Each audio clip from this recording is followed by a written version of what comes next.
नमस्कार दोस्तों, स्वागत है आपके अपने YouTube चैनल पर। दोस्तों, आज का जो लेक्चर हमारा रहने वाला है वो रहने वाला आर्टिकल को लेकर। आर्टिकल यानी संविधान के जितने भी महत्वपूर्ण अनुच्छेद होंगे उसको हम पढ़ेंगे आज।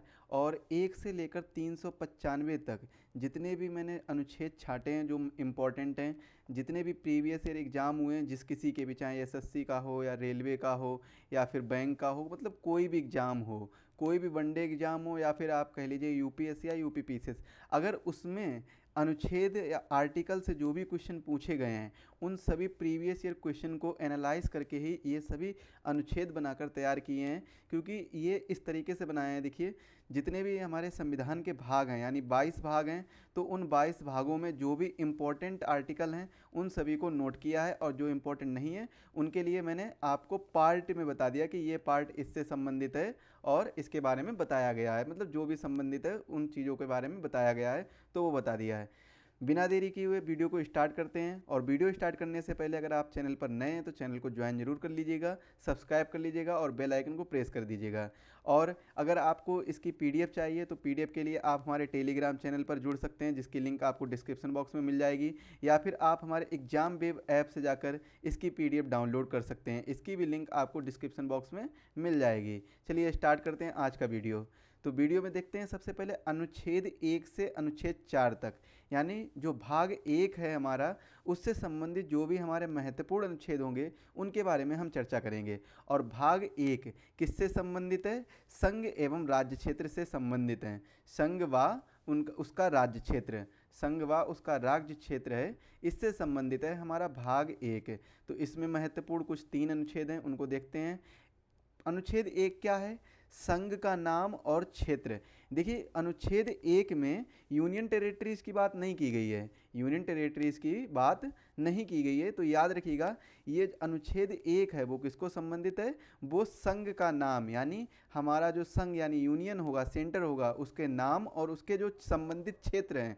संबंधित क्षेत्र से कहने का आशय है कि जो 28 राज्य हैं, इस समय हमारे कितने स्टेट हैं इंडिया में? 28 स्टेट हैं, उनसे संबंधित बात की गई है। इसके बाद में अनुच्छेद 2 में देखिए नए राज्य का प्रवेश और स्थापना। और अनुच्छेद 3 में क्या दिया गया है? नए राज्यों का गठन और मौजूदा राज्यों के क्षेत्रों, सीमाओं और नाम में परिवर्तन अगर किया जाएगा तो वो किससे किया जाएगा? अनुच्छेद 3 के माध्यम से किया जाएगा। और इसके बाद में देखिए अनुच्छेद 4 इतना इम्पोर्टेंट नहीं है, लेकिन फिर भी अगर पूछा जाए तो आप याद रखिएगा इन सभी जो भी ये काम होंगे, अनुच्छेद 2 और 3 में जो भी वर्क होंगे वो किससे संबंधित, वो कौन करेगा? वो पार्लियामेंट यानी संसद करेगा। तो ये चीज़ याद रखिएगा।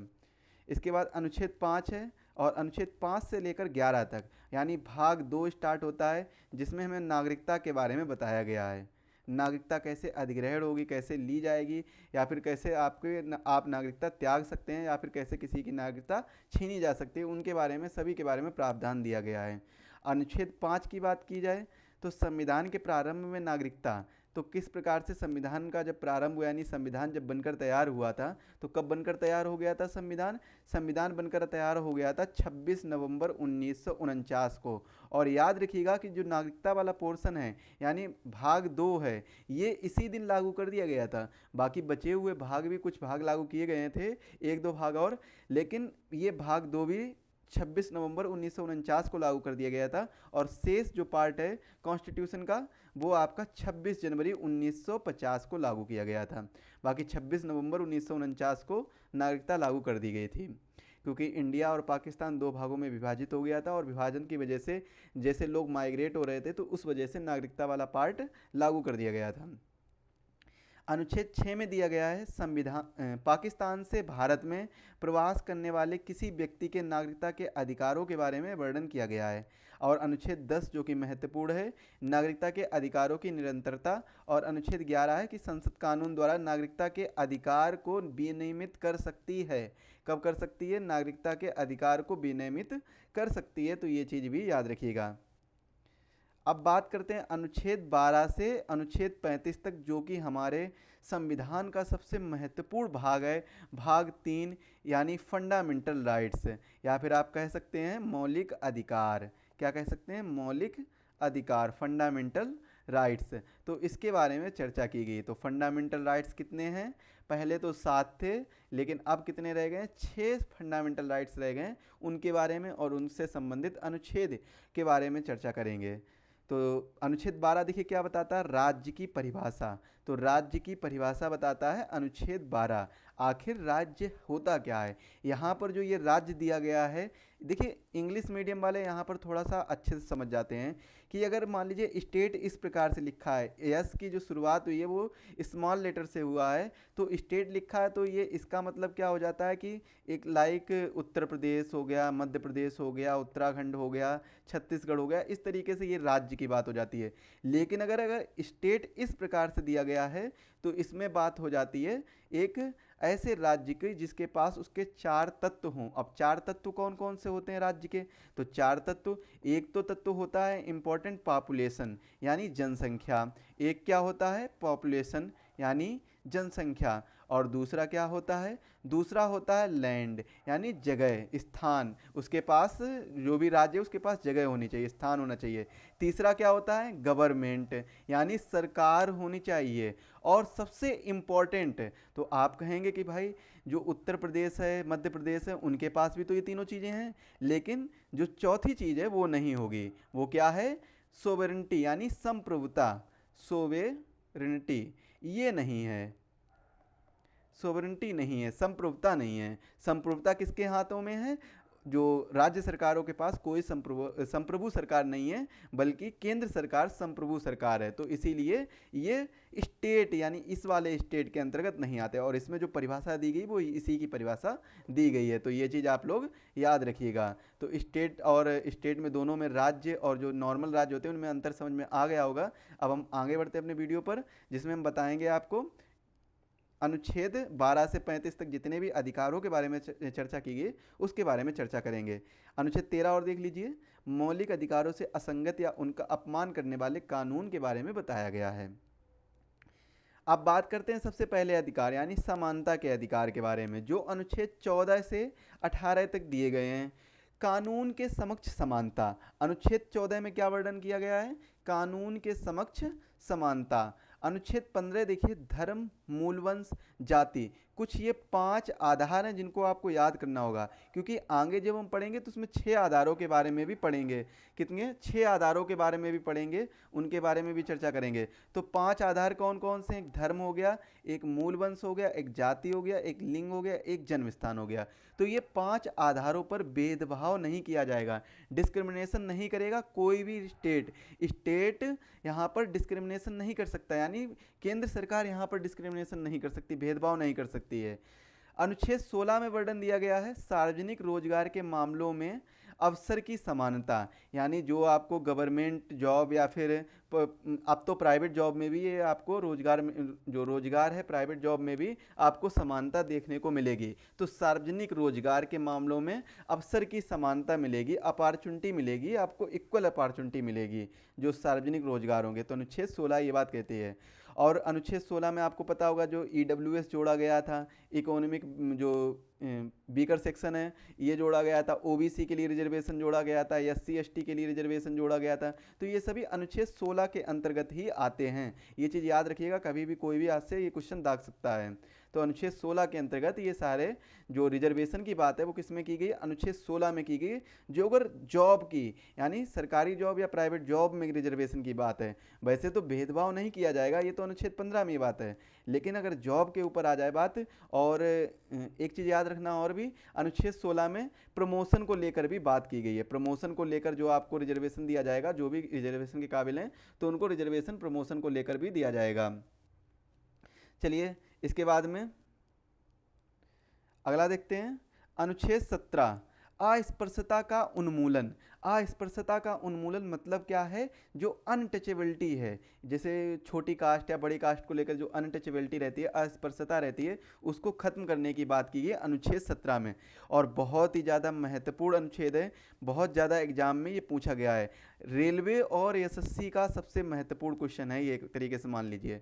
अनुच्छेद 18 में उपाधियों का उन्मूलन यानी उपाधियों का अंत की बात की गई है, उपाधियों के अंत के बारे में चर्चा की गई है अनुच्छेद 18 में।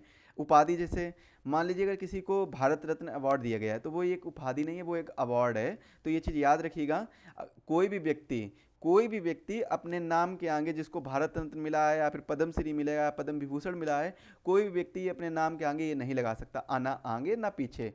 अगर कोई व्यक्ति उपाधि भी लेना चाहेगा ना, तो उसे केंद्र सरकार से यानी राष्ट्रपति से ये चीज़ की परमिशन लेनी पड़ेगी।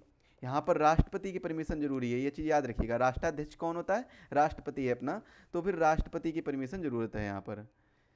अगला है स्वतंत्रता का अधिकार, जो कि अनुच्छेद 19 से 22 तक बात की जाती है। अनुच्छेद 19 में बात की जाए तो पहले 7 प्रकार की स्वतंत्रता की बात की गई थी, अब 6 प्रकार की स्वतंत्रता है, इनके बारे में चर्चा की गई है।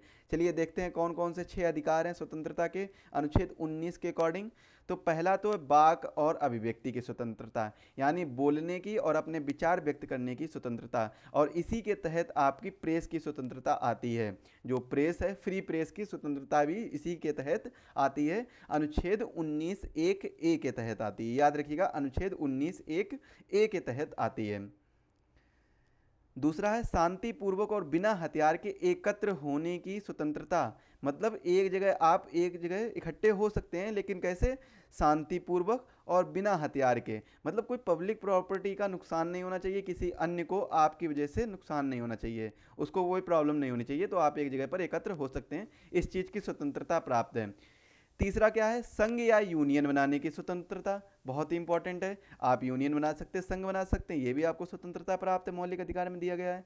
भारत के संपूर्ण क्षेत्र में निर्विवाद रूप से घूमने की स्वतंत्रता, आप भारत का जो भी क्षेत्र है, राज्य क्षेत्र कह लीजिए, जो भी राज्य क्षेत्र है, इसके अंतर्गत क्या आ जाएगा कि जो भी यूनियन टेरिटरीज हैं, नॉर्मल राज्य हैं, सभी इसके अंतर्गत आ जाएगी, आप कहीं भी जा सकते हैं, तो ये आपको निर्बाध घूमने की स्वतंत्रता प्राप्त है।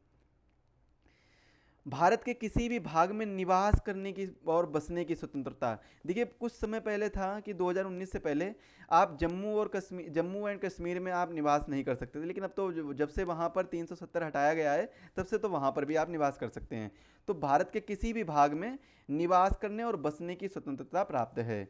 और जो 6 नंबर की है उसको हटा दिया गया, ये निरसित है, इसको लोप कर दिया गया, हटा दिया गया है, ओवरलैप्स कर दिया, हटा दिया गया इसको।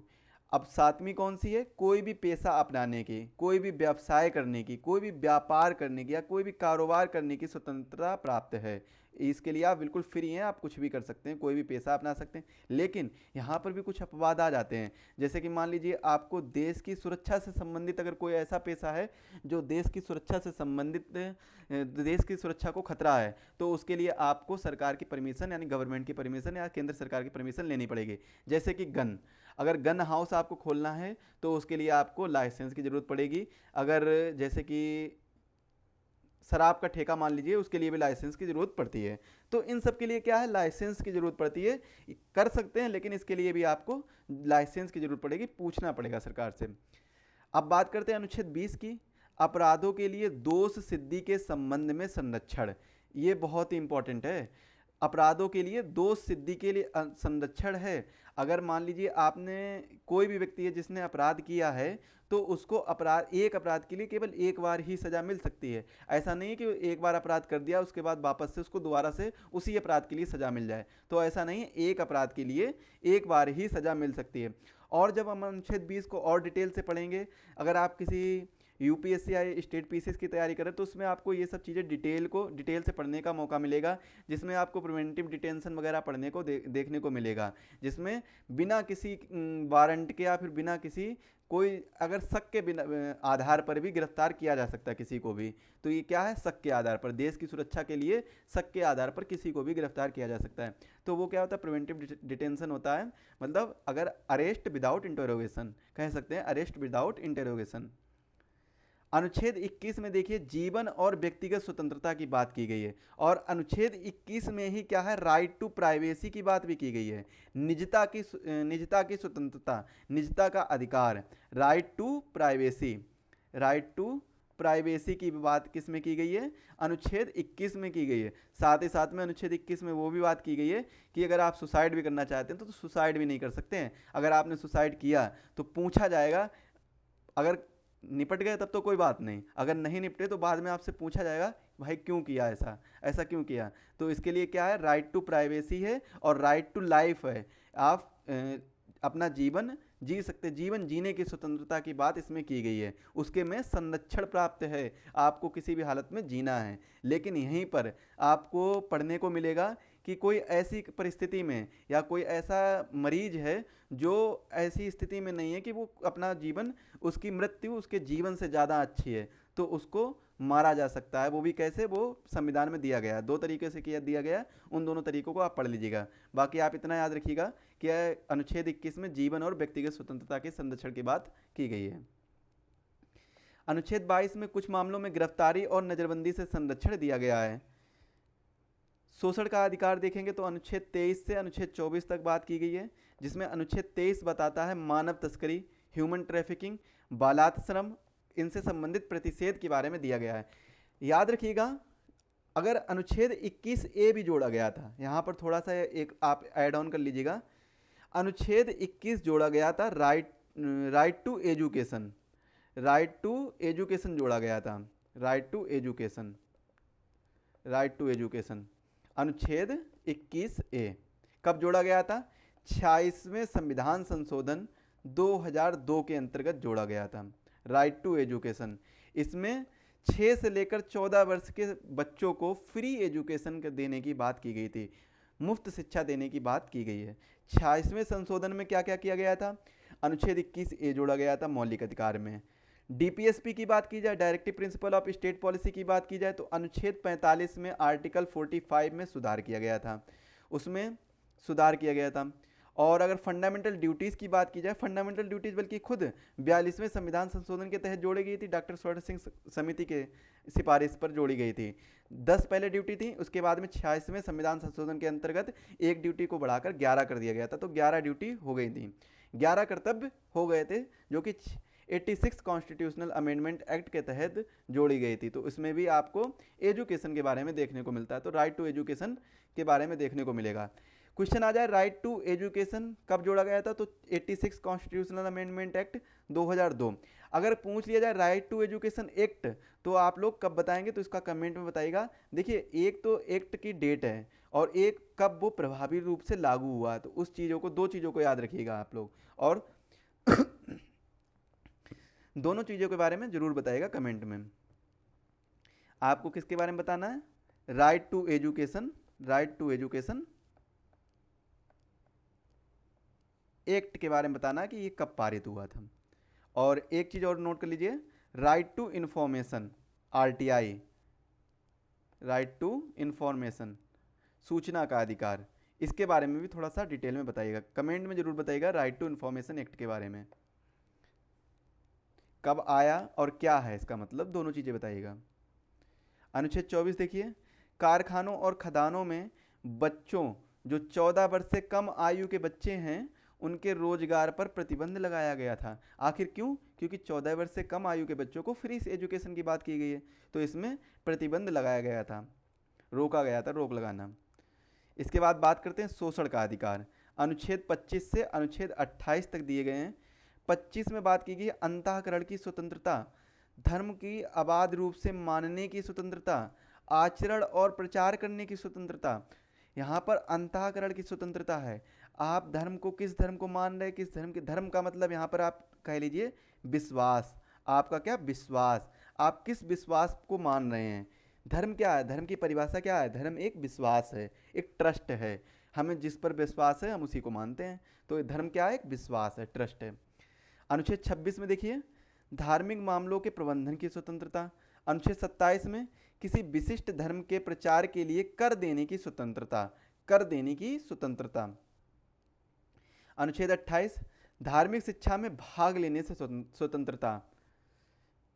देखिए, धार्मिक शिक्षा की बात की जाए, धार्मिक मामलों के प्रबंधन की बात की जाए, धर्म के मानने की बात की जाए, तो वो शोषण के अधिकार के अंतर्गत आता है, अनुच्छेद 25 से 28। लेकिन सांस्कृतिक और शैक्षिक अधिकार में आपको अल्पसंख्यक के हितों के संरक्षण देखने को मिलेंगे, जो अनुच्छेद 29 और अनुच्छेद 30 के तहत आते हैं। अनुच्छेद 29 में आता है अल्पसंख्यकों के हितों के संरक्षण। अल्पसंख्यक यानी जो माइनॉरिटीज़ हैं, जो हमारे देश में जिनकी कम जनसंख्या पाई जाती है, जो माइनॉरिटीज़ हैं, उनके बारे में बात की गई है। अनुच्छेद 30, अल्पसंख्यकों को शैक्षणिक संस्थाएं स्थापित करने और उनका प्रशासन करने का अधिकार दिया गया है। अब देखिए अनुच्छेद 32 जो कि हमारा छठा है, संवैधानिक उपचार का अधिकार, जिसमें अनुच्छेद 32 के बारे में दिया गया है मौलिक अधिकारों के प्रवर्तन के लिए उपाय दिए गए हैं। तो ये चीज़ याद रखिएगा। इसके बाद में अगर हम बात करें अनुच्छेद 33 और 34 और 35 में क्या है, तो इसमें मार्शल लॉ वगैरह के बारे में दिया गया है कि जरूरी नहीं कि जो भी आपके अधिकार हैं वो हर क्षेत्र में काम आए। जहाँ पर मार्शल लॉ चलता है यानी सेना का अधिकार चलता है, सेना के कानून चलते हैं, वहाँ पर आपके अधिकार ऐसे के ऐसे ही रह जाएंगे, मतलब आपके अधिकार कोई काम के नहीं रहेंगे। तो ये चीज़ भी याद रखिएगा।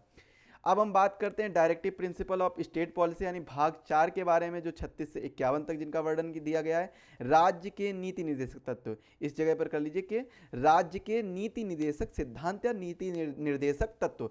राज्य के क्यों? क्योंकि राज्य को इनमें निर्देश दिया गया है कि आपको ये करना चाहिए। राज्य मतलब एक स्टेट, स्टेट मतलब एक बॉडी जो स्वतंत्र रूप से एक स्वतंत्र निकाय है, एक स्वतंत्र बॉडी है, एक फ्रीडम बॉडी है। तो उसके बारे में राज्य की परिभाषा तो मैंने पहले ही बता दी, उसके बारे में चर्चा करना ही नहीं है। तो 36 में क्या दिया गया है? परिभाषा के बारे में दिया गया। 36 में राज्य की परिभाषा के बारे में कि आखिर राज्य क्या है, इसके बारे में बताया गया है। अनुच्छेद 37 जो कि इतना इंपॉर्टेंट नहीं है, डीपीएसपी का अनुप्रयोग। अच्छा एक चीज़ और याद रखिएगा, मौलिक अधिकार हैं, फंडामेंटल राइट्स हैं, ये कैसे हैं? न्यायोचित हैं, यानी आप न्यायालय में इनके खिलाफ जा सकते हैं। अगर आपके इन अधिकारों का हनन हुआ है तो आप न्यायालय में जा सकते हैं। ये प्रवर्तनीय हैं, बल्कि जो डीपीएसपी हैं ये अप्रवर्तनीय हैं। ये क्यों किए गए हैं डीपीएसपी? तो ये वेलफेयर ऑफ सोसाइटी, मतलब सोसाइटी के वेलफेयर के लिए राज्य के नीति निर्देशक सिद्धांत जोड़े गए हैं। लोगों के भला के लिए, राज्यों के भला के लिए, सोसाइटी के, समाज के भला के लिए इन सब के लिए जोड़े गए हैं। तो जरूरी तो नहीं, क्योंकि अगर किसी भी इंसान का या किसी भी राज्य का, किसी भी निकाय का भला तभी हो सकता है जब राज्य तभी भला कर सकता है जब उसके पास रिसोर्सेस होंगे। ऐसा तो है नहीं अगर उसके पास रिसोर्सेस भी नहीं और वो भला करने का भी सोचे। तो इसीलिए ये कैसे हैं? ये अप्रवर्तनीय है, ये न्यायोचित नहीं है, इनके लिए आप न्यायालय में नहीं जा सकते हैं कि ऐसा है कि राज्य के नीति निर्देशक सिद्धांत में ऐसा लिखा है लेकिन मुझे ऐसा कुछ मिला नहीं है, तो इसके लिए आप न्यायालय नहीं जा सकते हैं और ये न्यायालय के लिए न्यायोचित नहीं है। तो याद रखिएगा ये चीज़, फंडामेंटल राइट्स न्यायोचित हैं जबकि directive principle of state policy न्यायोचित नहीं है। अनुच्छेद 39 से बहुत ही महत्वपूर्ण है, समान न्याय और निशुल्क कानूनी सहायता की बात की गई है। याद करिएगा जब मैंने पीआईएल के बारे में पढ़ाया था, पब्लिक इंटरेस्ट लिटिगेशन के बारे में पढ़ाया था, पब्लिक इंटरेस्ट जो जनहित याचिका के बारे में पढ़ाया था, तो उसमें ये सभी चीज़ों के बारे में चर्चा की थी। सामान्य न्याय, सभी को सामान्य तौर पर न्याय मिलना चाहिए। जरूरी नहीं कोई अमीर है कोई गरीब है तो गरीब को ज़्यादा सजा दे दी जाए और अमीर को कम सजा दी जाए, उसको छोड़ दिया जाए, उसको बख्श दिया जाए, ऐसा नहीं है। सामान्य न्याय मिलेगा, समान न्याय मिलेगा, चाहे आप गरीब हैं चाहे अमीर हैं, दोनों लोगों को समान न्याय मिलेगा। इक्वल जस्टिस होगा, याद रखिएगा, इक्वल जस्टिस। और निशुल्क कानूनी सहायता, कोई गरीब है उसको भी कानूनी सहायता मिलेगी, उसको कैसे? निशुल्क मिलेगी। अनुच्छेद 40 में ग्राम पंचायत का संगठन बात की गई है। अनुच्छेद 40 में किसकी बात की गई? ग्राम पंचायत का संगठन। अच्छा एक चीज और याद रखिएगा, पंचायत, अगर शेड्यूल की बात की जाए तो हमारे संविधान में, मूल संविधान में 8 अनुसूचियां थीं, जिसमें से एक अनुसूची है 9वीं अनुसूची, जब जो जोड़ी गई थी एक्स्ट्रा, तो 9वीं अनुसूची जोड़ी गई थी पहले संविधान संशोधन के तहत। कौन सी अनुसूची थी वो थी लैंड रिफॉर्म यानी भूमि सुधार को लेकर अनुसूची थी। इसके बाद में एक जोड़ी गई थी 10वीं अनुसूची, जो थी एंटी डिफेक्शन लॉ, दल बदलने के विरुद्ध कानून था वो। एक अनुसूची थी 11वीं अनुसूची, जो थी पंचायत को लेकर थी, 73वें संविधान संशोधन के तहत जोड़ी गई थी 1992 में। याद रखिएगा, इंपॉर्टेंट है। तो पंचायत का संगठन अनुच्छेद 40 में भी दिया गया है। शेड्यूल अनुसूची कौन सी है? 11वीं अनुसूची है, 73वें संविधान संशोधन के तहत। एक 12वीं अनुसूची है म्यूनिसिपैलिटीज, वो जोड़ी गई थी 74वें संविधान संशोधन।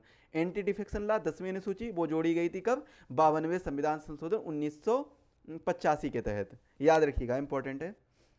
अनुच्छेद 41 काम करने, शिक्षा पाने, कुछ मामलों में सार्वजनिक सहायता पाने का अधिकार दिया गया है। अनुच्छेद 43 श्रमिकों के लिए जीवन निर्वाह और मजदूरी आदि के लिए, मतलब जीवन निर्वाह मजदूरी मिलेगी, जिससे कि कोई भी श्रमिक है वो अपना जीवन का अच्छे तरीके से निर्वाह कर ले, इतना तो कम से कम उसको सैलरी मिलनी चाहिए। जीवन निर्वाह मजदूरी का मतलब क्या है? सैलरी से मतलब है इसका, कि सैलरी उतनी तो मिलनी चाहिए कि श्रमिक को जितना वो अपना अच्छे से जीवन निर्वाह कर ले, 2 वक्त का खाना खा ले। 43A क्या कहता है? उद्योगों के प्रबंधन में मैनेजमेंट में जो मैनेजमेंट है उद्योगों का यानी इंडस्ट्रियल मैनेजमेंट में, उसमें श्रमिकों की भागीदारी होगी। श्रमिकों की भागीदारी याद रखिएगा, बहुत ही इंपॉर्टेंट है। श्रमिकों की भागीदारी 43A के तहत।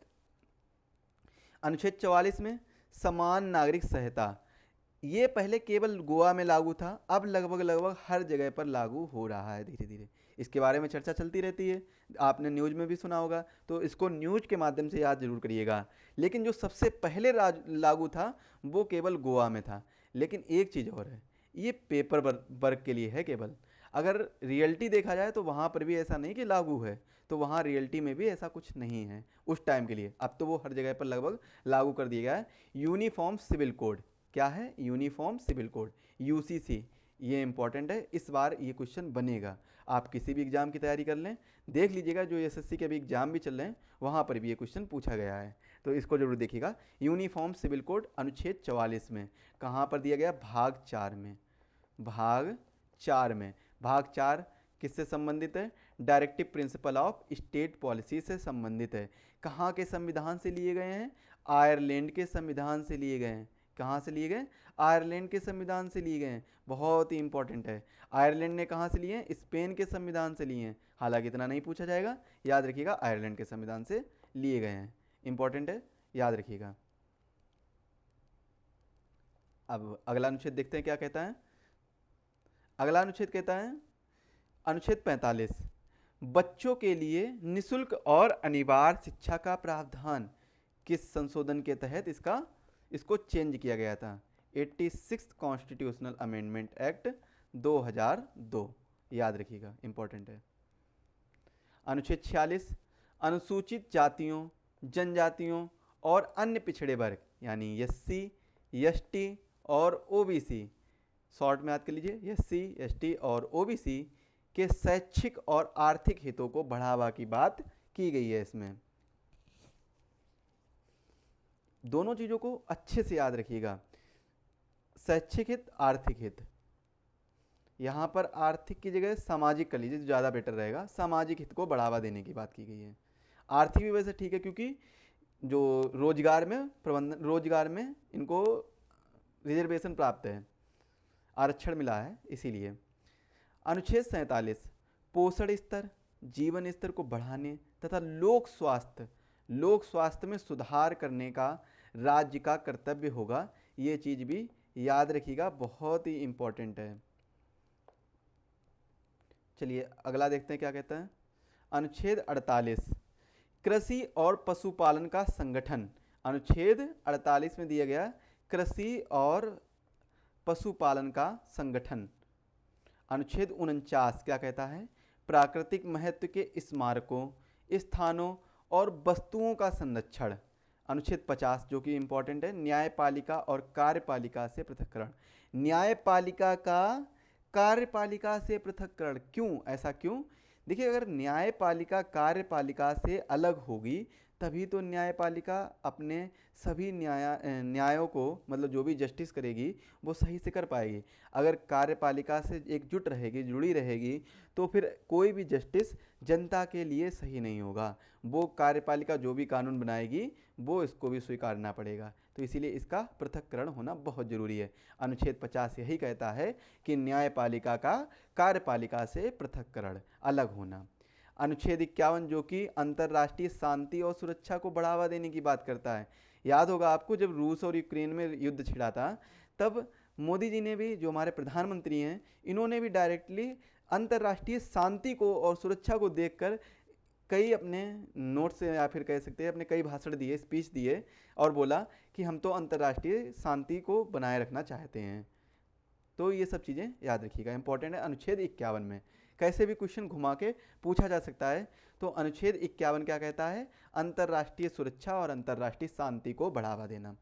मौलिक कर्तव्य के बारे में मैंने पहले ही आपको बता दिया सारी चीज़ें, तो याद रखिएगा। अब बात करते हैं संघ, जो कि अनुच्छेद 52 से 151 तक है और भाग 5 में संविधान का सबसे बड़ा भाग, संविधान का सबसे बड़ा भाग कौन सा है? सबसे बड़ा भाग तो भाई कौन सा हो जाएगा? भाग 5। चलिए देखते हैं। अनुच्छेद 52 क्या कहता है? भारत का राष्ट्रपति। क्या कहता है? भारत का राष्ट्रपति। सभी को लगभग याद है, अब इतना ज़्यादा पूछा भी नहीं जाता है। अनुच्छेद 51 संघ की कार्यकारी शक्ति। संघ की कार्यकारी शक्ति। अच्छा, 2 चीज़ें याद रखिएगा। अगर भारत का राष्ट्रपति ये राष्ट्राध्यक्ष होता है तो इसे हम क्या कहते हैं? Head of state. इसे क्या कहते हैं? Head of state. इसके बाद में प्रधानमंत्री पीएम, इसको क्या कहते हैं? इसको कहते हैं हेड ऑफ गवर्नमेंट। ऐसा क्यों? आगे देखेंगे। अनुच्छेद 54 राष्ट्रपति का चुनाव। अनुच्छेद 54 में क्या बात की गई है? राष्ट्रपति के चुनाव के बारे में बात की गई है। इसके बाद में एक अनुच्छेद और याद कर लीजिएगा, इसी के साथ में लिखा नहीं है यहाँ पर, अनुच्छेद 71। इसमें क्या लिखा है कि राष्ट्रपति के चुनाव में या प्रेसिडेंट के चुनाव में, वाइस प्रेसिडेंट, प्रेसिडेंट, इनके चुनाव में यदि कोई डिस्प्यूट पड़ता है तो वो सीधा सुप्रीम कोर्ट के पास जाएगा। किसके पास जाएगा? वो जाएगा सीधा सर्वोच्च न्यायालय के पास में। तो अनुच्छेद 71 ये कहता है। बाकी सभी के जिनके भी डिस्प्यूट पड़ेंगे वो किनके पास जाएंगे? इलेक्शन कमीशन ऑफ इंडिया के पास। लेकिन राष्ट्रपति और प्रेसिडेंट के चुनाव किसके पास जाएंगे? ये जाएंगे सर्वोच्च न्यायालय के पास, सुप्रीम कोर्ट के पास जाएंगे। याद रखिएगा, इंपॉर्टेंट, बहुत ही इंपॉर्टेंट बात है ये। अनुच्छेद 61 राष्ट्रपति पर महाभियोग चलाने की प्रक्रिया। किस पर चलाने की प्रक्रिया? राष्ट्रपति पर महाभियोग चलाने की प्रक्रिया। एक चीज और याद रखिएगा, राष्ट्रपति पर महाभियोग किसी भी सदन के द्वारा, संसद के किसी भी सदन द्वारा चलाया जा सकता है, जिसको चलाने से पहले आपको 50 सदस्यों की मंजूरी लेनी होगी लिखित में, और इन 50 सदस्यों की मंजूरी लेने के बाद में प्रेसिडेंट या वाइस प्रेसिडेंट के पास भेजना होगा। प्रेसिडेंट के ऊपर महाभियोग चलाया गया तो प्रेसिडेंट के पास भेजना होगा, और प्रेसिडेंट के पास 14 दिन का वक्त रहता है कि वो इन 50 सदस्यों को समझा लें, अपनी बातों में फंसा लें या फिर कुछ भी कर लें, मतलब ये चीज़ें बता दें कि हाँ हम सही वर्क कर रहे हैं बल्कि ये गलत तरीके से चलाया जा रहा है।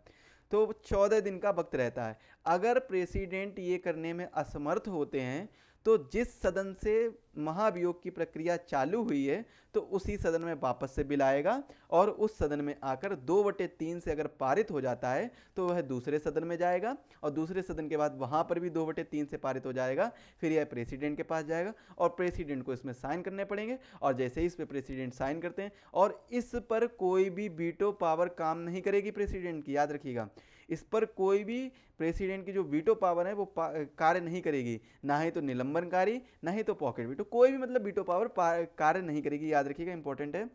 तो प्रेसिडेंट पर जैसे ही इसके प्रेसिडेंट इस पर साइन करेंगे अपने महाभियोग पर, तो इन पर महाभियोग लग जाएगा और इनको इस्तीफा देना पड़ेगा, और जैसे ही ये इस्तीफा देंगे तुरंत ही क्या होगा? वाइस प्रेसिडेंट इनके स्थान पर आ जाएगा। अब आप कहेंगे सर कि वाइस प्रेसिडेंट इनके स्थान पर आएगा, तो वाइस प्रेसिडेंट तो राज्यसभा का सभापति होता है, तो राज्यसभा में कौन रहेगा? तो राज्यसभा का जो उपसभापति होता है वो राज्यसभा का सभापति बन जाएगा। आप फिर सोचेंगे कि मान लो बाई चांस वाइस प्रेसिडेंट भी नहीं हुआ, तब राष्ट्रपति के स्थान पर कौन आएगा? तब आएंगे सीनियर मोस्ट जज, या फिर कह लीजिए सुप्रीम कोर्ट के चीफ जस्टिस ऑफ इंडिया। आप ये आपने क्यों बोला सीनियर मोस्ट? देखिए, सीनियर मोस्ट जज ही सुप्रीम कोर्ट का चीफ जस्टिस ऑफ इंडिया होता है, चीफ जस्टिस होता है। ये अपवाद है कि एक दो बार ऐसा नहीं हुआ, लेकिन हमेशा यही होता है कि सीनियर मोस्ट जो जज होता है वही सीजीआई होता है, चीफ जस्टिस ऑफ इंडिया होता है, सुप्रीम कोर्ट का मुख्य न्यायाधीश होता है। ये चीज़ याद रखिएगा। तो सर क्या ऐसा कभी हुआ है पहले? तो जी हाँ, बिल्कुल हुआ है। एक सुप्रीम कोर्ट के जज थे जिनका नाम था मोहम्मद हिदायतुल्लाह, जो कि वाइस प्रेसिडेंट भी बने। ऐसा नहीं वाइस प्रेसिडेंट नहीं है, ये वाइस प्रेसिडेंट भी बने, और इन्होंने 2 बार एक्टिंग प्रेसिडेंट के तौर पर वर्क किया। एक्टिंग प्रेसिडेंट यानी ये 2 बार कंटिन्यूअस तरीके से, मतलब 2 बार इन्होंने प्रेसिडेंट का पद संभाला, जबकि ये उस समय क्या थे? चीफ जस्टिस ऑफ इंडिया थे, सुप्रीम कोर्ट के मुख्य न्यायाधीश थे। हाँ, आई होप आप सभी को ये सब चीज़ें समझ में आ रही होंगी, ओवर नहीं जा रही होंगी, तो इसको समझने का प्रयास करिए। हालांकि ये अनुच्छेद की क्लास है तो मैं कुछ एक्स्ट्रा भी बताया जा रहा हूँ आपको, जो आपके एग्जाम पॉइंट ऑफ व्यू के लिए बहुत ही महत्वपूर्ण है। जो भी चीज़ें महत्वपूर्ण है मैं उन्हीं के बारे में चर्चा करूँगा, तो इस चीज़ को भी आप लोग ध्यान रखिएगा। बहुत ही इन सभी के नोट्स भी बना लीजिएगा, क्योंकि पीडीएफ में आपको ये मुश्किल है जो मिले, क्योंकि मैं इन सभी को इरेज भी कर रहा हूँ। पीडीएफ में बहुत ज़्यादा चीज़ें नहीं, आप अच्छे से प्रिंट करा सकें इसको, इस प्रकार की पीडीएफ आपको प्रोवाइड कराई जाएगी। चलिए अगला देखते हैं क्वेश्चन क्या है। अगला आर्टिकल देखेंगे क्या है। अगला आर्टिकल है भारत का उपराष्ट्रपति, जो कि अनुच्छेद 63 में जिसकी बात की गई है। 64 में उपराष्ट्रपति राज्यसभा का पदेन सभापति होगा। पदेन सभापति होगा, यहाँ होगा कर लीजिएगा, होगा, इसको काट के होगा कर लीजिएगा, होगा, पदेन सभापति होगा। अनुच्छेद 66 में उपराष्ट्रपति के चुनाव के बारे में बात की गई है। अनुच्छेद 71 में जो मैंने बताया था वो याद रख लीजिएगा। अनुच्छेद 72 में राष्ट्रपति की क्षमादान की शक्तियां, राष्ट्रपति किसी को क्षमादान कर सकता है। एक चीज़ यहाँ पर बताने काबिल है, वो चीज़ सुनिएगा, वो आपकी जानकारी के लिए, हालांकि एग्जाम में भी आ सकता है लेकिन आपकी जानकारी के लिए ज़्यादा बेटर रहेगा। मान लीजिए कोई व्यक्ति है, पर्सन ए, अगर इसको फांसी होने वाली है, इसको क्या होने वाली है, फांसी होने वाली है, इसको सज़ा दी गई है, डेथ सेंटेंस दिया गया है, इसको फांसी होने वाली है। अगर इसको फांसी, मान लीजिए कोई भी डेट ले लेते हैं, 10 नवंबर, 10 नवंबर को इसको फांसी है, और इसने क्या किया कि 10 नवंबर से कुछ समय पहले 5 या 4 या 1 नवंबर को इसने प्रेसिडेंट के पास में एक पत्र लिखा, और उस पत्र में इसने बोला कि मुझे क्षमादान दिया जाए, मेरी फांसी को रोककर कोई और इसको सज़ा में परिवर्तन किया जाए, क्योंकि प्रेसिडेंट के पास ही पावर होती है, वो सज़ा परिवर्तन भी कर सकता है। तो उसके बारे में जब हम पॉलिटी की क्लास पढ़ेंगे उसमें हम डिटेल से आपको सारी चीज़ें क्लियर करके बताएंगे।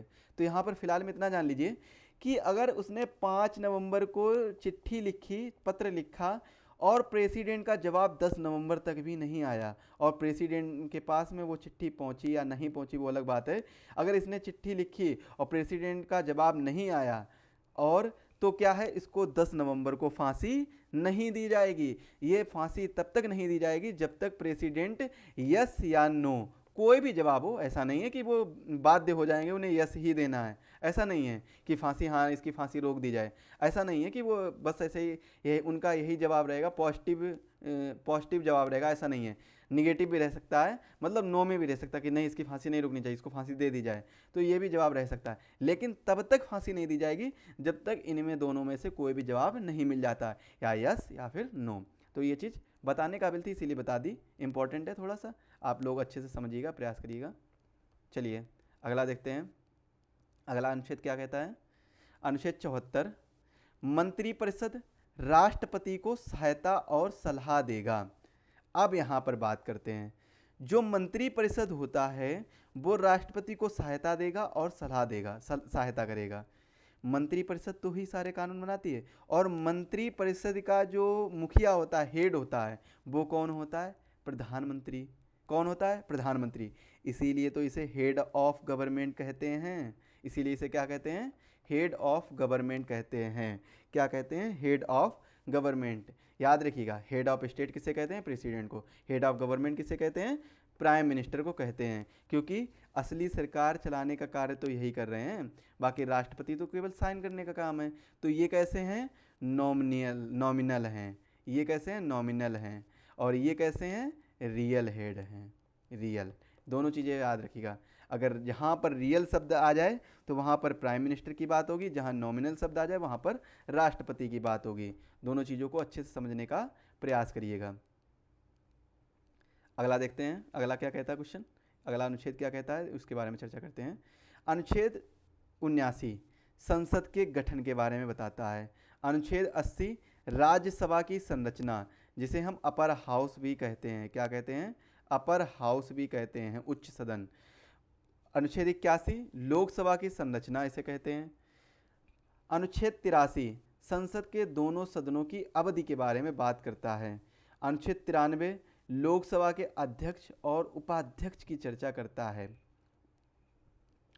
अनुच्छेद 105 संसद के सदन की शक्तियां और इनके विशेषाधिकार, प्रिविलेज के बारे में बात करता है। अनुच्छेद 105 प्रिविलेज में जैसे कि इनकी भाषा से संबंधित अधिकार आ जाते हैं, ये संसद में कुछ भी बोल सकते हैं, कोई भी राजभाषा से अपने भाषण दे सकते हैं, मतलब सारे अधिकार आ जाते हैं, सारे विशेषाधिकार आ जाते हैं। यहीं पर वो विशेषाधिकार भी आ जाता है कि संसद का अगर सत्र चल रहा है तो किसी भी एमपी को गिरफ्तार नहीं किया जा सकता 40 दिन पहले और 40 दिन बाद तक। याद रखिएगा, इंपॉर्टेंट जो मतलब बताने वाली बातें हैं वो बता देता हूँ बीच बीच में, तो इनको नोट कर लीजिएगा। अनुच्छेद 109, धन विधेयकों के संबंध में विशेष प्रक्रिया, धन विधेयकों के संबंध में विशेष प्रक्रिया की बात की गई है, लेकिन प्रॉपर धन विधेयक की बात किस में की गई है? अनुच्छेद 110 में। अनुच्छेद 110 में किसकी बात की गई? धन विधेयक की। इंपॉर्टेंट है, इसको देखिएगा, समझिएगा। अनुच्छेद 117 में किसकी बात की गई? वित्त विधेयक की। अनुच्छेद 17 में किसकी बात की गई है? वित्त विधेयक की। धन विधेयक में राज्यसभा का कोई अधिकार नहीं होगा। यहाँ पर राज्यसभा के वोटिंग की कोई मान्यता नहीं है, केवल लोकसभा ही यहाँ पर कह सकते हैं, लोकसभा ही इसके लिए करता धरता है सब कुछ। एक धन विधेयक तभी धन विधेयक होगा जब उस पर लोकसभा स्पीकर साइन करेंगे। लोकसभा स्पीकर जब उस पर साइन करेंगे तभी वो विधेयक एक धन विधेयक होगा, तभी विधेयक एक धन विधेयक होगा। याद रखिएगा, दोनों पॉइंटों को समझिएगा। अनुच्छेद 112 में वार्षिक वित्तीय बजट की बात की गई है। बजट शब्द प्रॉपर संविधान में वर्णन नहीं दिया गया है। यहाँ पर याद रखिएगा, वार्षिक वित्तीय प्रणाली, एनुअल स्टेटमेंट की बात की गई, वार्षिक फाइनेंशियल स्टेटमेंट है, एनुअल फाइनेंशियल स्टेटमेंट की बात की गई है। एनुअल आई मीन से annual financial statement, annual financial statement की बात की गई है। इसके बाद अनुच्छेद 114 में विनियोग विधेयक की बात की गई है। अनुच्छेद 123, संसद के अवकाश के दौरान, यदि संसद के अवकाश के दौरान अध्यादेश जारी करने की राष्ट्रपति की शक्ति, राज्यपाल को भी ये शक्ति है अध्यादेश जारी करने की, वो कौन सी है? अनुच्छेद 213, पढ़ेंगे बाद में। अब हम यहाँ पर एक चीज़ आपको और बताना चाहेंगे, इंपॉर्टेंट है, थोड़ा सा सुनिएगा ध्यान से। देखते हैं अध्यादेश, अगर क्वेश्चन पूछा जाए एक अध्यादेश कितने समय तक रह सकता है? ऑर्डिनेंस, इसे क्या कहते हैं इंग्लिश में? ऑर्डिनेंस बोलते हैं। अध्यादेश कितने समय तक रह सकता है? तो प्रॉपर आपको पता होगा कि 6 मंथ तक तो रहेगा, लेकिन 6 सप्ताह के अंदर, 6 सप्ताह के अंदर अगर इसके लिए कानून बना दिया जाए तो ये अध्यादेश प्रॉपर एक एक्ट बन जाएगा। क्या बन जाएगा? एक्ट बन जाएगा। तो अगर प्रॉपर तरीके से देखा जाए तो अध्यादेश कितने समय तक रह सकता है?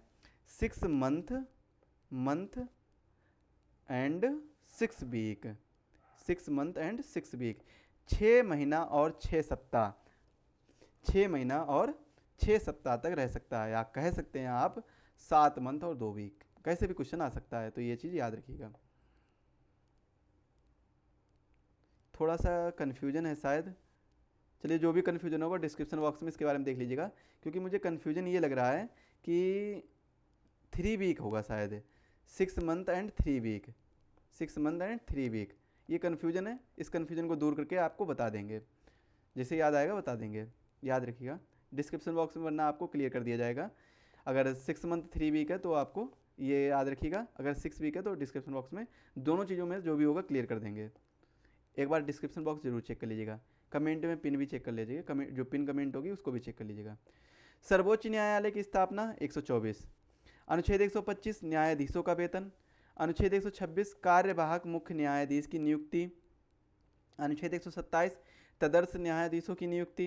अनुच्छेद 128 सर्वोच्च न्यायालय की बैठक में सेवानिवृत्त न्यायाधीशों की उपस्थिति। ये 125, 26, 27, 28, 124 से लेकर 130 तक बहुत इंपॉर्टेंट हैं।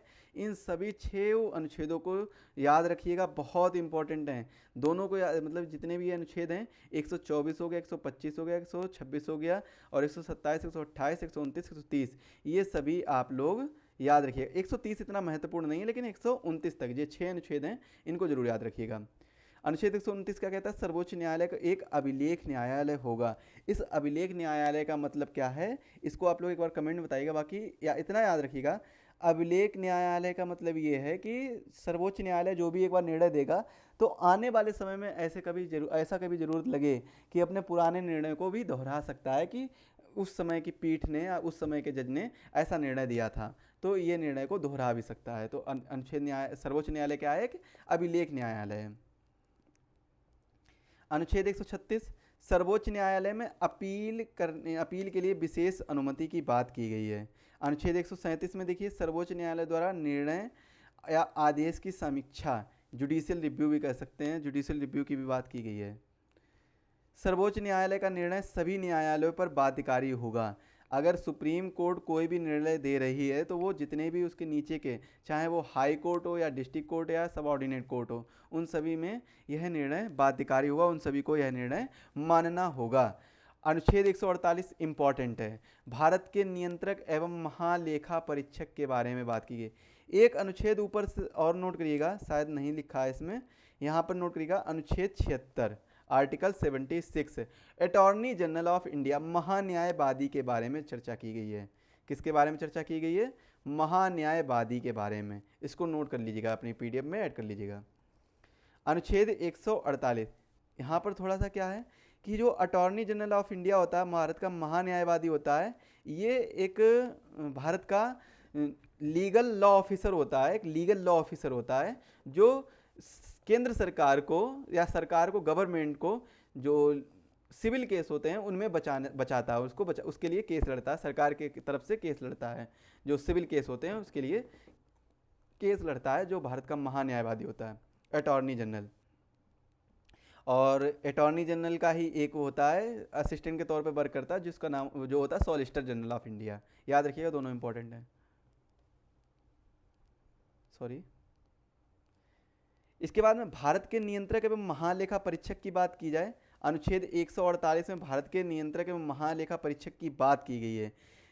एक क्वेश्चन और आ जाता है, अनुच्छेद 149, वो देखिए क्या है, जो सीएजी होगा यानी कैग होगा, भारत का नियंत्रक एवं महालेखा परीक्षक, उसके कर्तव्य और शक्तियों की बात की गई है। जो एसएससी सीजीएल का पेपर हुआ था पिछली बार, उसमें ये 2 बार क्वेश्चन पूछा गया था 149 के बारे में। इंपॉर्टेंट है तो याद रखिएगा। हालांकि आप कहेंगे ये नहीं पूछा जाएगा दोबारा से, तो हो सकता है नहीं पूछा जाए, लेकिन फिर भी इंपॉर्टेंट है, याद रखिएगा। किसी और एक अन्य एग्जाम में पूछा जा सकता है। अगला क्वेश्चन है, अगला हम देखते हैं भाग 6, जो राज्य के बारे में बताता है, अनुच्छेद 152 से अनुच्छेद 237 तक। तो 153 में क्या है? राज्य के राज्यपाल, राज्य के राज्यपाल। 52 में क्या था? 52 में क्या था? राष्ट्रपति की बात की गई थी। 101 जोड़ेंगे, अनुच्छेद 153 हो जाएगा, जिसमें गवर्नर की बात की गई। अब देखिए, आपको 3 चीज़ें याद रखनी होंगी, 101, 89 और 92 में भी यही है। फिर भी आपको ये 101 और 89 इन पे ज़्यादा फोकस करना होगा। मोस्टली आपको यही देखने को मिलेगा कि 101 जोड़ दिया और 89 जोड़ दिया, 101 जोड़ दिया और 89 जोड़ दिया, 101 जोड़ दिया और 89 जोड़ दिया, इस तरीके से आपको देखने को मिलेंगे। 154 में राज्यपाल की कार्यकारी शक्ति, और 54 किसकी बात की गई थी? 53 में प्रेसिडेंट की। 161 में राज्यपाल की क्षमादान शक्ति। याद आ गया ना आपको थोड़ा बहुत? जो प्रेसिडेंट है उसकी भी क्षमादान शक्ति थी। अनुच्छेद 165 राज्य का महाधिवक्ता, राज्य का महाधिवक्ता, जिस प्रकार से कह लीजिए अनुच्छेद आर्टिकल 76, हाँ मैंने वहाँ नहीं लिखा था इसीलिए कन्फ्यूजन हो रहा था। 76, इसमें जब हम जैसे 89 जोड़ेंगे तुरंत आ जाएगा राज्य का महाधिवक्ता। वहाँ था, वहाँ किसका था? महान्यायवादी के बारे में बात की गई थी। 213 अध्यादेश जारी करने की राज्यपाल की शक्ति, 123 में किसकी है? प्रेसिडेंट की। आप इस प्रकार से एक तरीके से कंपैरिजन करके सारी चीज़ें क्लियर कर सकते हैं। अनुच्छेद 214 राज्यों के लिए उच्च न्यायालय, 124 में क्या था? Supreme court of India. अनुच्छेद 215 उच्च न्यायालयों के अभिलेख न्यायालय होना, ये इंपॉर्टेंट है। अनुच्छेद 226 उच्च न्यायालयों की कुछ रिट जारी करने की शक्ति। देखिए, अगर बात की जाए सुप्रीम कोर्ट में किस अनुच्छेद के तहत रिट जारी कर सकते हैं, तो अनुच्छेद 32 के तहत। इम्पॉर्टेंट है ये, फंडामेंटल राइट्स में दिया गया है। फंडामेंटल राइट्स में दिया गया कि अगर अनुच्छेद 32 के तहत जो रिट है वो सुप्रीम कोर्ट में जारी कर सकते हैं, सुप्रीम कोर्ट में जारी कर सकते हैं, और अनुच्छेद 226 के तहत हाई कोर्ट में रिट जारी कर सकते हैं। लेकिन यहाँ पर इसका क्षेत्राधिकार ज़्यादा है अनुच्छेद 226 में। यहाँ पर जो अनुच्छेद 32 के तहत है सुप्रीम कोर्ट में, वो केवल फंडामेंटल राइट्स को लेकर रिट जारी कर सकते हैं, जबकि अनुच्छेद 226 के तहत सभी प्रकार की चीज़ों को लेकर रिट जारी कर सकते हैं। ये चीज़ याद रखिएगा। क्षेत्राधिकार की बात की जाए तो उच्च न्यायालय का ज़्यादा, आप लोग गलती से ये मत सोचिएगा कि सुप्रीम कोर्ट बड़ा होता तो सुप्रीम कोर्ट का ज़्यादा होगा, लेकिन रिट जारी करने के मामले में उच्च न्यायालय का यानी हाई कोर्ट का क्षेत्राधिकार ज़्यादा है, इसके पास पावर ज़्यादा है। अनुच्छेद 233 जिला न्यायाधीशों की नियुक्ति। अनुच्छेद 235 अधीनस्थ न्यायालयों पर नियंत्रण। इसके बाद चर्चा करते हैं हम इम्पॉर्टेंट कुछ भाग की, जो एक निरस्त कर दिया गया अनुच्छेद 238 भाग 7, इसको तो याद करने की जरूरत ही नहीं है। संघ राज्य क्षेत्र अनुच्छेद 239 से 242 तक भाग 8 में चर्चा की, जो कि नॉट इम्पॉर्टेंट, कह लीजिए इतना ज़्यादा सफिशिएंट डाटा भी नहीं है और इम्पॉर्टेंट भी नहीं है।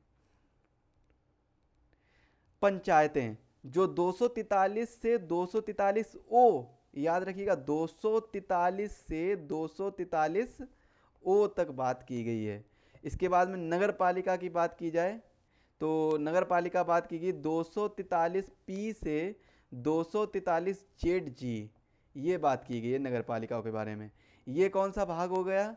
भाग 9, जिसमें 243 ए में ग्राम सभा के बारे में बात की गई, 243 बी में पंचायतों के गठन के बारे में। मात्र 2 इंपॉर्टेंट हैं, बाकी आप लोग इतना ज़्यादा ध्यान मत दीजिएगा, क्योंकि अगर इतने पढ़ने बैठ जाएंगे 243 A B C D E F G H I J K L M N O P M N O तक पढ़ेंगे, फिर इसके बाद में पी से फिर स्टार्ट करेंगे, जेड तक जाएंगे और वापस से गिनती स्टार्ट करेंगे फिर जी तक, तब ये जाके 243 जेड जी बनेगा, जो नगर पालिकाओं के बारे में है। सहकारी समितियों के बारे में बात की गई अनुच्छेद 243 जेड एच से जेड टी तक, जो भाग 9 बी में है। भाग 9 में क्या है? पंचायत है। भाग 9 में क्या है? पंचायत है। भाग 10 में क्या? एक चीज़ और याद रखिएगा, अगर क्वेश्चन पूछा जाए पंचायत का विरोध किसने किया था, ग्राम पंचायत और पंचायत का विरोध किसने किया था, तो महात्मा गांधी तो इसके सपोर्ट में थे, सॉरी, भीमराव अंबेडकर जी ने इसका विरोध किया था पंचायत का, भीमराव अंबेडकर जी ने, याद रखिएगा। भाग 9 में पंचायत की बात की गई है। 9A में किसकी बात की गई है? बात की गई है म्यूनिसिपैलिटीज़ के बारे में, नगर पालिकाओं के बारे में बात की गई। 9B में बात की गई कोऑपरेटिव सोसाइटी यानी सहकारी समितियों के बारे में चर्चा की गई है। भाग 10 में देखते हैं अनुसूचित एवं जनजातीय क्षेत्रों के बारे में चर्चा की गई अनुच्छेद 244 में। एक चीज़ और याद रखिएगा, यहीं पर अगर आपसे पूछ लिया जाए कि अनुसूचित जनजाति जो जनजाति क्षेत्र हैं तो कौन सी अनुसूची में इनके बारे में चर्चा की, अगर नॉर्मली पूछा जाए कि अगर कोई प्रॉपर क्षेत्र ना दिया जाए तो आप लोग बताइएगा अनुसूची 5, 5वीं अनुसूची में असम, मेघालय, मिजोरम और त्रिपुरा को छोड़कर बाकी सभी राज्यों में जो जनजातीय क्षेत्र हैं उनके बारे में चर्चा दी गई अनुसूची 5 में। लेकिन अगर बात की जाए असम, मेघालय, मिजोरम और त्रिपुरा, इनकी बात की जाए तो ये आ जाती है शेड्यूल 6 यानी अनुसूची 6 के अंतर्गत आ जाती हैं। इनके प्रशासन की बात की गई है अनुसूची 6 के अंतर्गत, बहुत इंपॉर्टेंट है। अनुसूची 4 में किसकी बात की गई है? अनुसूची 4 में राज्यसभा की सीटों के बारे में चर्चा की गई है। देखिए, जो इस टॉपिक से संबंधित नहीं भी हैं, मैंने उनके बारे में भी काफ़ी डिटेल से आपके सामने चर्चा की है, तो उन सभी पॉइंट को नोट करिएगा, याद जरूर करिएगा। केंद्र राज्य संबंध के बारे में अनुच्छेद 245 से 263 भाग 11 बहुत ज़्यादा महत्वपूर्ण नहीं है। वित्त संपत्ति अनुबंध और मुकदमे से संबंधित अनुच्छेद 264 से अनुच्छेद 300A, 300A जोड़ा गया था बाद में, जो फंडामेंटल राइट से हटाया गया था सॉरी, अनुच्छेद 300A जो फंडामेंटल राइट से हटाया गया था और इसे लीगल राइट्स यानी कानूनी अधिकार बना दिया गया था, लीगल राइट्स, ये इंपॉर्टेंट है। अनुच्छेद 266 संचित निधि और लोक लेखा निधि के बारे में बात की गई, कंसोलिडेट फंड ऑफ इंडिया के बारे में बात की गई है और लोक लेखा निधि के बारे में भी बात की गई है। इसके बाद में 267 में भारत की आकस्मिकता निधि के बारे में बात की गई है, जिसमें कितना रहता है? 500 करोड़ का वो रहता है, मतलब 500 करोड़ डिपॉजिट रहते हैं। और आकस्मिकता निधि किसके पास रहती है? प्रेसिडेंट के पास रहती है, कि जब कोई भी सरकार सत्ते में नहीं है तो फिर वहाँ पर 500 करोड़ लाकर कोई ऐसी पॉलिसी बनानी है, या फिर बजट तैयार नहीं हुआ तो पॉलिसी इसके सॉरी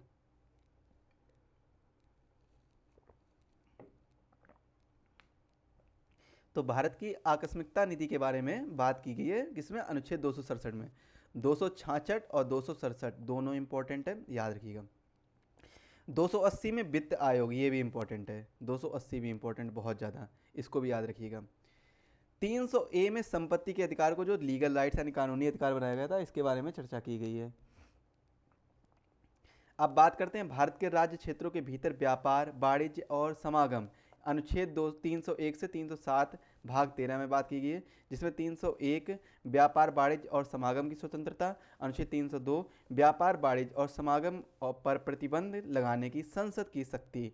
संसद के पास पावर है कि कैसे व्यापार में प्रतिबंध लगाया जाए, किस प्रकार से व्यापार को चलाने के लिए जो स्पेशल इकोनॉमिक जोन बनाए जाते हैं, इकोनॉमिक जोन बनाए जाते हैं, कर निर्धारण किया जाता है, जो कारपोरेट टैक्स भी कहते हैं, कारपोरेट टैक्स निर्धारण किया जाए, ये सभी किसके पास है?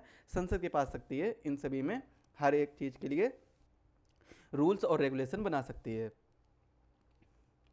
इसके बाद केंद्र और राज्य के अधीन सेवाएं, जो आप कह सकते, देखिए केंद्र और राज्य के अधीन सेवाएं, ये किसके अंतर्गत? 308 से 323 के बारे में चर्चा की गई है। कौन से किस में चर्चा की गई है? 308 से 323 में चर्चा की गई है, याद रखिएगा, इंपॉर्टेंट है। यहीं पर अगर बात की जाए अखिल भारतीय सेवाओं के अंतर्गत, तो ये 312 में। और राज्यसभा के पास इसके लिए एक विशेषाधिकार है कि अखिल भारतीय सेवाओं को लेकर वो कोई भी कानून बना सकती है, तो राज्यसभा के पास ये विशेषाधिकार है। हालांकि वो कानून पास होने के लिए लोकसभा में भी जाएगा, लेकिन राज्यसभा इसको स्टार्ट करके बना सकती कोई भी कानून। अनुच्छेद 315 में बात की गई संघ और राज्यों के लिए लोक सेवा आयोग। लोक सेवा आयोग की बात किसमें की गई है? 315 में, जिसमें संघ के लोक सेवा आयोग यानी यूपीएससी के बारे में, और स्टेट पीएससी के बारे में, स्टेट पब्लिक सर्विस कमीशन के बारे में, like Uttar Pradesh public service commission, like Uttarakhand public service commission, HPSC, Haryana public service commission, JPSC, Jharkhand public service commission, BPSC, Bihar public service commission. तो इन सभी के बारे में बात की गई अनुच्छेद 315 में। यूपीएससी और स्टेट पीएससी के बारे में बात की गई, एसपीएससी के बारे में बात की गई। इंपॉर्टेंट है, याद रखिएगा। लोक सेवा आयोग के कार्य 320 में दी गए। न्यायाधिकरण 323A से 323B, जिसमें 323A इंपॉर्टेंट है, प्रशासनिक न्यायाधिकरण, जो भाग 14A है, याद रखिए। चुनाव के बारे में बात की गई है अनुच्छेद 324 से 329 में। अगर वहीं बात कर दी जाए कि राइट टू वोट, वोटिंग का अधिकार किस में है, तो वो अनुच्छेद 326 में है। चुनाव आयोग के बारे में बात की गई है 324 से 329 में की गई है। 324 देखिए क्या कहता है?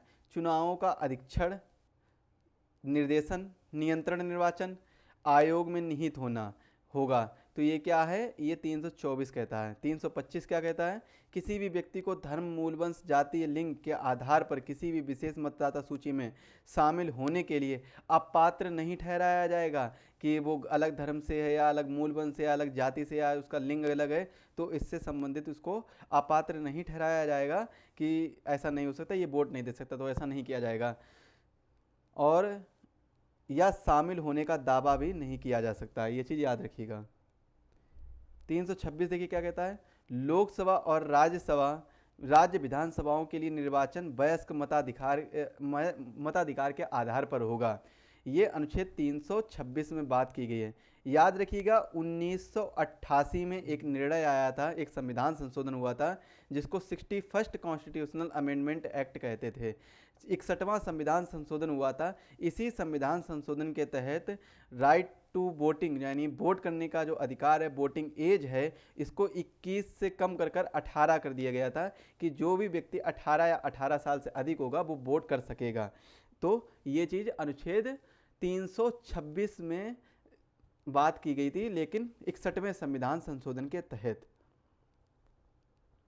बात करते हैं अनुसूचित जाति, अनुसूचित जनजाति, अन्य पिछड़ा वर्ग, अल्पसंख्यक आदि के लिए जो विशेष प्रावधान के जो स्पेशल प्रोविज़न है इन लोगों के, एससी, एसटी और ओबीसी और माइनॉरिटीज़ के बारे में जो स्पेशल प्रोविज़न है इनके बारे में चर्चा करते हैं। अनुच्छेद 338, 330 से 342 भाग 16 के अंतर्गत बात की गई है। तो 338 में राष्ट्रीय अनुसूचित जाति और अनुसूचित जनजाति आयोग के बारे में। लेकिन एक चीज़ इंपॉर्टेंट है, याद रखिएगा, राष्ट्रीय अनुसूचित जाति की बात की जाए तो अनुच्छेद 338 हो जाएगा और 338A हो जाएगा अनुसूचित जनजाति आयोग। इन तीनों को अलग कर दिया गया है, या सॉरी इन मतलब अनुसूचित जाति अनुसूचित जनजाति के एक सेपरेट अलग से नेशनल कमीशन बना दिए गए हैं, SC/NC और ST/NC, schedule caste national commission और शेड्यूल ट्राइब नेशनल कमीशन, तो ये बना दिए गए। और ओबीसी के लिए तो नेशनल कमीशन अलग से है ही, अन्य पिछड़ा वर्ग आयोग के लिए जांच के लिए एक आयोग की नियुक्ति की गई है 340 के तहत। तो ये चीज़ याद रखिएगा, इंपॉर्टेंट है। राजभाषा, अनुच्छेद 343 से 351 के बाद चर्चा की गई है, जो भाग 17 में इसका वर्णन किया गया है। अनुच्छेद 343 में संघ की राजभाषाओं के बारे में चर्चा की गई है। अनुच्छेद 345 में संघ की आधिकारिक भाषाओं के बारे में चर्चा की गई है। अनुच्छेद 348 में सर्वोच्च न्यायालय और उच्च न्यायालय में प्रयोग की जाने वाली भाषाओं के बारे में चर्चा की गई है। अनुच्छेद 351 में हिंदी भाषाओं के विकास के लिए निर्देश दिए गए। यहीं पर अगर हम बात करते हैं कि भाषा से संबंधित अगर अनुसूची पूछी जाए तो वो कौन सी अनुसूची होगी, तो वो अनुसूची होगी 8th शेड्यूल यानी 8वीं अनुसूची होगी। 8वीं अनुसूची में करेंट टाइम में प्रेजेंट टाइम में कितनी भाषाएं हैं, 22 भाषाएं हैं। तो मूल संविधान में कितनी भाषाएं थीं, 14 भाषाएं थीं। पहले संविधान जो 21वां संविधान, पहली जो भाषा 15वीं भाषा थी वो 21वें संविधान संशोधन के तहत जोड़ी गई थी। 21वें संविधान संशोधन के तहत जोड़ी गई थी, ये चीज़ याद रखिएगा 1967 में। दूसरी जो थी वो 71वें संविधान संशोधन के तहत जोड़ी गई थी 1992 में। और तीसरी जो भाषा जो मतलब सॉरी यहाँ पर एक भाषा जोड़ी गई थी, यहाँ पर 3 भाषा जोड़ी गई थी और यहाँ पर 4 भाषा जोड़ी गई थी 92nd कॉन्स्टिट्यूशनल अमेंडमेंट एक्ट 2002। इसमें जोड़ी गई थी कितनी, 4 भाषाएं, जिनको याद कर लीजिए DBMS के नाम से। किसके नाम से याद कर लीजिएगा, DBMS, database management system, computer का एक वर्ड है, इसके नाम से याद कर लीजिएगा। डोंगरी, बोडो, मैथिली और संथाली, तो इस तरीके से याद कर लीजिएगा। इसमें जोड़ी गई थी कोंकणी और मणिपुरी और नेपाली। इसमें जोड़ी गई थी, कौन सी जोड़ी गई थी, सॉरी सिंधी भाषा, सिंधी भाषा जोड़ी गई थी। इसमें जोड़ी गई थी सिंधी भाषा। तो ये चीज़ याद कर लीजिएगा, सारी चीज़ें क्लियर करके चलिएगा आप लोग। बहुत ही इंपॉर्टेंट डाटा मैं बता रहा हूँ आपको, जो कि आपको एक ही वीडियो के अंतर्गत लगभग पॉलिटी का 60% सिलेबस कवर हो जाएगा। 60% अगर आपके क्वेश्चन एग्जाम में आएंगे तो यहीं से आएंगे। 60% मैं गारंटी से कह सकता हूँ ये बात, 60% क्वेश्चन आपको इसी वीडियो से मिल जाएंगे देखने को, चाहे किसी भी एग्जाम की बात कर लीजिएगा। हालांकि यूपीएससी की बात मैं नहीं कर रहा, जो वनडे एग्जाम है उनकी बात कर लीजिएगा। आपातकाल यानी जो इमरजेंसी प्रोविज़न है वो अनुच्छेद 352 से 360 के बारे में इसमें चर्चा की गई, जिस भाग 18 की कहाँ से लिए गए, जर्मनी से लिए गए हैं, जर्मनी से। लेकिन एक चीज़ और याद रखिएगा, वैसे नॉर्मली आपको जर्मनी याद रखना होगा, लेकिन आपकी जानकारी के हिसाब से बता दूं, जर्मनी से सिर्फ इतना लिया गया है कि जब मैं पॉलिटी की क्लास लूँगा ना, मैराथन क्लास आने वाली है आपकी बहुत जल्दी, जिसमें आपको नोट्स भी प्रोवाइड कराया जाएगा। बहुत ही अच्छे लेवल के नोट्स हैं, आप लोग एक बार व्हाट्सएप जरूर करिएगा, उसके सैंपल आपको मिल जाएंगे। 7905407400 पर आप लोग एक बार व्हाट्सएप पर मैसेज करिएगा, सैंपल मिल जाएंगे। क्योंकि जो भी डाटा आपको तैयार हो रहा है तो उसमें अगर आपकी भी कोई राय है तो उसको जरूर दीजिएगा, उसको जरूर ऐड किया जाएगा, आपकी राय को ऐड किया जाएगा। तो आप लोग इस पर मैसेज करिएगा, इस पर आपको सैंपल कॉपी मिल जाएगी और बाद में जैसे ही कंप्लीट होगा वो आपको प्रोवाइड कराई जाएगी। तो जर्मनी से केवल क्या लिया गया था कि इमरजेंसी के दौरान जो फंडामेंटल राइट्स आपके निलंबित होंगे, इस बारे में जर्मनी से ये चीज़ ली गई थी, जर्मनी से ये प्रावधान लिया गया था। वैसे तो आपातकाल का प्रावधान 1935 के एक्ट से लिया गया है, ये चीज़ याद रखिएगा, बहुत ही ज़रूरी है। कभी कभी ये क्वेश्चन ऐसे पूछा जा सकता है, तो मेरा फर्ज था बताना आपको, तो बता दिया। तो दोनों चीज़ें याद रखिए, क्वेश्चन पे जरूर ध्यान दीजिएगा। अगर बाई चांस क्वेश्चन नॉर्मल पूछ दिया जाए कि प्रावधान कहाँ से लिए गए थे, तो वो बताएगा 1935 के एक्ट से। अगर पूछा जाए कि जो भाग 18 के तहत जो अलग होते हैं, भाग 18 के तहत मौलिक अधिकारों के यानी फंडामेंटल राइट्स का निलंबन होता है, तो वो किसमें कहाँ से लिए गए, वो जर्मनी के संविधान से लिए गए हैं। वो कहाँ से लिए गए हैं, जर्मनी के संविधान से। तो अनुच्छेद 352 में नेशनल इमरजेंसी की बात यानी राष्ट्रीय आपातकाल की बात की गई है। 356 में राज्य आपातकाल या राष्ट्रपति शासन या कॉन्स्टिट्यूशनल इमरजेंसी की बात की गई है। 360 में वित्तीय आपातकाल की बात की गई है। और आपको बता दें आपकी खुशी के लिए कि अभी तक हमारे देश में वित्तीय आपातकाल नहीं लगा है, जबकि नेशनल इमरजेंसी 3 बार लग चुकी है। नेशनल इमरजेंसी कितनी बार लग चुकी है? 3 बार लग चुकी है। तो तीनों चीज़ों का ध्यान रखिएगा, बहुत इंपॉर्टेंट है। बाकी राज्य आपातकाल की बात की जाए तो राज्य आपातकाल तो राज्यों के ऊपर लगता है, जो कि लंबे काफ़ी समय तक लगता है। लेकिन इसमें भी एक संशोधन किया गया था। पहले यह आपातकाल 2 साल के लिए लगता था, लेकिन इसमें संशोधन किया गया और इसको संशोधन करके ये बताया गया था कि अब यह 3 साल के लिए राज्य आपातकाल लगाया जाएगा। लेकिन अगर 3 साल से ज़्यादा होता है तो उसके बाद भी संविधान में संशोधन करना पड़ेगा। और ऐसा कब किया गया था? जब पंजाब में 5 साल का राज्य आपातकाल लगा था, प्रेसिडेंट रूल लगा था पंजाब में। तो अब तक एकमात्र ऐसा राज्य है जिसमें 5 साल के लिए, मतलब अधिकतम समय के लिए प्रेसिडेंट रूल लगा है। तो याद रख लीजिएगा, ये लोग इंपॉर्टेंट चीज़ है। इसके बाद में विविध में चर्चा करते हैं। 361 से 367 भाग 19 ज़्यादा इंपॉर्टेंट है, बस 361 याद कर लीजिएगा। राष्ट्रपति और राज्यपालों को संरक्षण प्राप्त है। किस प्रकार से संरक्षण प्राप्त है? इनकी गिरफ्तारी को लेकर, इनकी मतलब इनको हर तरीके से संरक्षण प्राप्त है। इनके कार्यकाल के, इनके पद के दौरान इनको गिरफ्तार नहीं किया जाएगा। इनके पद की गरिमा की वजह से इनको गिरफ्तार नहीं किया जाएगा, चाहे सिविल केस हो चाहे क्रिमिनल केस हो, किसी भी केस में इनको गिरफ्तार नहीं किया जाएगा। अगर सिविल केस कोई ऐसा होता है तो सिविल केस आप समझते होंगे ना, सिविल केस जैसे कि मैरिज को लेकर कोई केस हो रहा है या फिर डाइवोर्स को लेकर कोई केस हो रहा है, मतलब जो सिविल नागरिक नॉर्मल केस होते हैं उनको लेकर कोई केस हो रहा है, तो उसमें जो भी जुर्माना वगैरह होगा वो इनको देना पड़ेगा। लेकिन इनके पद की, इनके कार्यकाल के दौरान नहीं, इनको कार्यकाल के दौरान इनको संरक्षण प्राप्त है। संविधान संशोधन अनुच्छेद 368 में चर्चा की गई है, भाग 20। यहाँ पर देखिए धोखे से यहाँ पर आ गया वह जो मैंने बताया था, अनुच्छेद 46, भारत के लिए महान्यायवादी, ऊपर मैंने लिखा दिया तो इसको नोट कर लीजिएगा। यहाँ पर आ गया धोखे से, यहाँ पर टाइप हो गया है, तो इसको यहाँ से हटा दीजिएगा।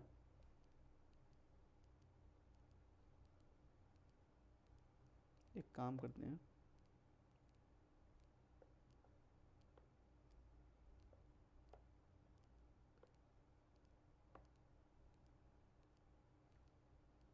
इसको यहाँ से हटा दीजिएगा। तो अनुच्छेद 368 में क्या कहा गया है? 368 में कहा गया है संविधान में संशोधन करने की संसद की शक्तियां। तो संविधान में संशोधन करने की अनुच्छेद 368 के तहत बात की गई है, जिसमें स्पेशल मेजॉरिटी के तहत संविधान में संशोधन होगा। स्पेशल मेजॉरिटी मतलब विशेष बहुमत, मतलब 2/3 या 2/3 कह सकते हैं। और इसमें भी 2 प्रकार की स्पेशल मेजॉरिटी होगी। एक तो केवल पार्लियामेंट के साथ स्पेशल मेजॉरिटी होगी, और एक स्पेशल मेजॉरिटी होगी कि पार्लियामेंट तो स्पेशल मेजॉरिटी से कार्य करेगा, लेकिन इसमें स्टेट की सिंपल मेजॉरिटी चाहिए। मतलब जितने 28 राज्य हैं तो 28 में से 14 + 1 यानी 15 राज्य इसके लिए, इस किसी भी बिल के लिए हाँ कर दें, तो 2 प्रकार से संविधान में संशोधन होगा। तो स्पेशल मेजॉरिटी और special majority plus simple majority, जिसमें सिंपल मेजॉरिटी स्टेट के लिए स्टेट से पूछा जाएगा हाँ या ना, यस या नो, तो उसमें सिंपल मेजॉरिटी चाहिए। सिंपल मेजॉरिटी क्या होता है? 50% + 1, ये होता है सिंपल मेजॉरिटी। और सिंपल मेजॉरिटी किस में चाहिए? तो आपको पता होगा लोकसभा इलेक्शन में, या फिर जिसकी पार्टी भी सत्ता में रहना चाहती तो उसको सीट्स का, लोकसभा सीट्स का सिंपल मेजॉरिटी पाना होता है। यानी मतलब अगर 540 पर चुनाव हो रहा है या 550 पर चुनाव हो रहा है तो इसके 50% + 1 सीट पानी होंगी, इसका आधा और एक एक्स्ट्रा। तो विशेष संक्रमणकालीन और अस्थायी प्रावधान के बारे में बात की जाए तो 369 से 392 तक चर्चा की गई, भाग 21 में। इसी के अंतर्गत 370 भी आ जाता, जो अब हटा दिया गया है। तो अनुच्छेद 370 में जम्मू कश्मीर के लिए विशेष प्रावधान की जो बात की गई है, जो अब हटा दी गई, अब इनके लिए कोई याद करने की जरूरत नहीं है। 371A में कुछ ऐसे राज्य हैं जिनको याद करना होगा। ये जो अनुच्छेद आप लोग याद रखिएगा, अनुच्छेद 371A आप लोग वही अनुच्छेद याद करिएगा, इसमें 14 अनुच्छेद हैं कुल। तो ये तभी आप उन्हीं को याद करिएगा जो उस समय न्यूज में हो, उस समय किस में हो, न्यूज में चल रहे हो, उनको याद करिएगा। जो बहुत ही ज़्यादा न्यूज में चल रहे हैं उन्हीं राज्यों के बारे में याद करिएगा। कि जैसे कि मान लीजिए नागालैंड बहुत न्यूज में चल रहा है, तो याद करिएगा कि नागालैंड अनुच्छेद 371 ए के तहत है। मान लीजिए हैदराबाद और कर्नाटक जो क्षेत्र है, इसको जो विशेष दर्जा दिया गया वो अनुच्छेद 371 जे के तहत दिया गया है। तो जो न्यूज में चल रहे हैं ना, उन्हीं को याद करिएगा। अनुच्छेद 371 ए से लेकर ऐसे सभी जो भी 14 राज्यों के बारे में विशेष प्रावधान है, तो उनको याद कर लीजिएगा। संक्षिप्त पाठ प्रारंभ में हिंदी में आधिकारिक पाठ और निरसन, इन सभी के बारे में बात की गई। अनुच्छेद 392 से 395 जो कि अंतिम भाग है हमारा, भाग 22। अनुच्छेद 393 जिसमें महत्वपूर्ण है, जिसमें संक्षिप्त नाम, इस संविधान को भारत का संविधान कहा जाएगा, ये चीज़ इसके कहा गया है।